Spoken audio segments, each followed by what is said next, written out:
Hello everyone, this is Jordan Adams. Today I'm doing my week 5 update for my internship. So I've been doing my internship for just finished my 5 week mark, and I've been in Japan for around 7 weeks.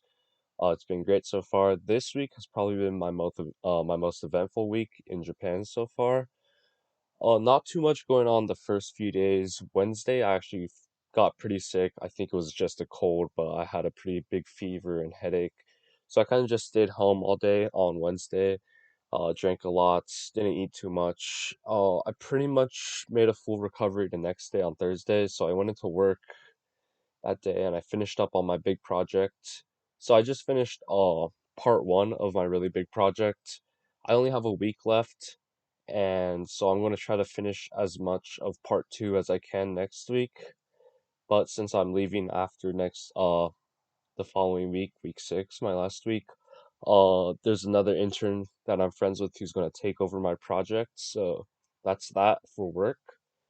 But on Friday, I actually took off because my internship company created a large event where they brought two bus full of interns and study abroad students to Mount Fuji, or next to Mount Fuji, called Fuji Q Highlands. It's a really nice amusement park with the scariest roller coasters in Japan. It's right next to Mount Fuji. It was around a 2.5 hour bus ride there. On the way back, it was a bit longer because there was a lot of traffic in the middle. But it was really nice. The roller coasters were amazing. It had a lot of road record roller coasters. They did have pretty long lines because the roller coasters were very popular, but it was definitely worth it. I think one roller coaster I went on was the highest, tallest in Japan.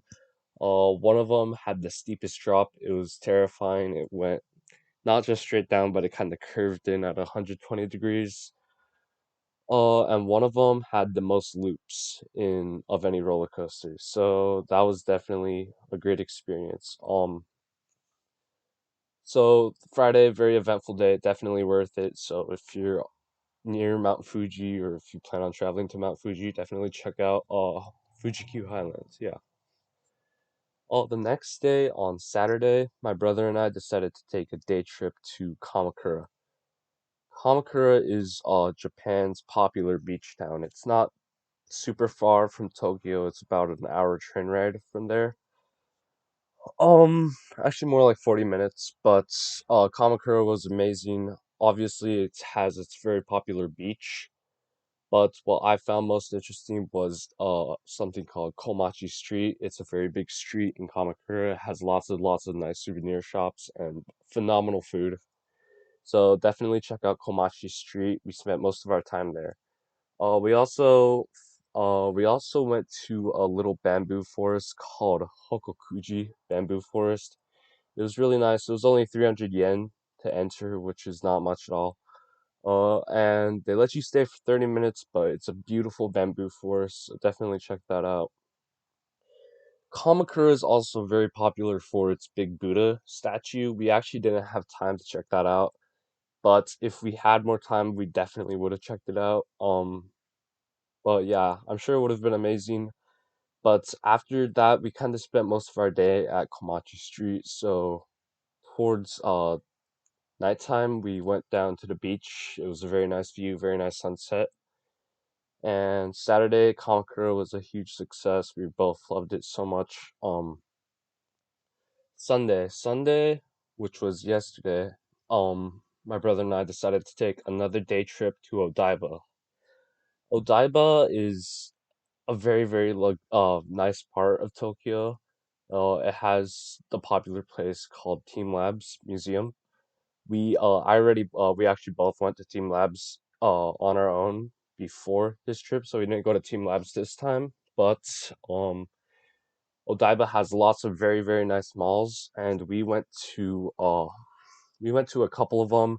My favorite mall was the Deck Seaside Mall, and the Deck Seaside Mall is popular because its first floor has a big indoor park, lots of cool rides. It's kind of a mini arcade, has lots of cool claw machine games. but it's called Joy Palace. Joy Palace is really popular online. When we went to Joy Palace, we didn't plan on doing much of the rides, but the main thing we wanted to do was a VR zombie game, which my brother did before, and he had lots of fun doing it. I forget what it's called, but it it was fun, but the game malfunctioned a lot at the beginning because my VR wasn't working, so they had to cut our ride short. So it was a bit disappointing. The other rides, my brother did them before. He said that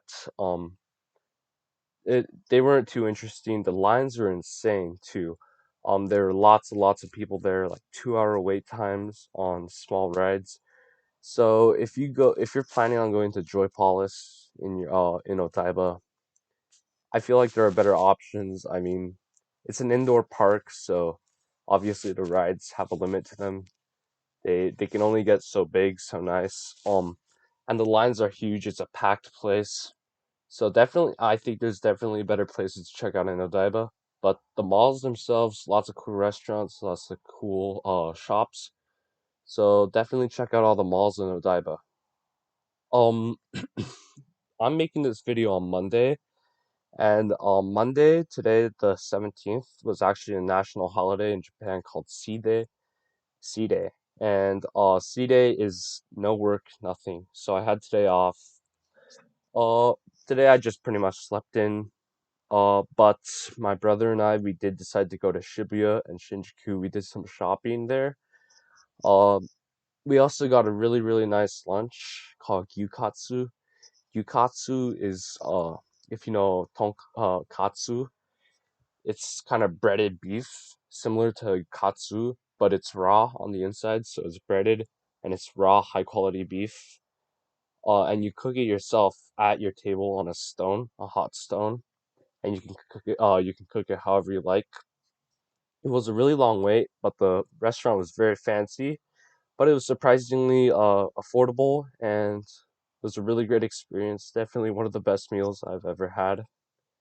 Let alone in my trip in Japan with all the very nice food. Uh, but yeah, definitely check out a gyukatsu place. I think it's a very good experience. So that's my update for week 5. I'll come back for week 6 to conclude my trip in Japan. Thank you.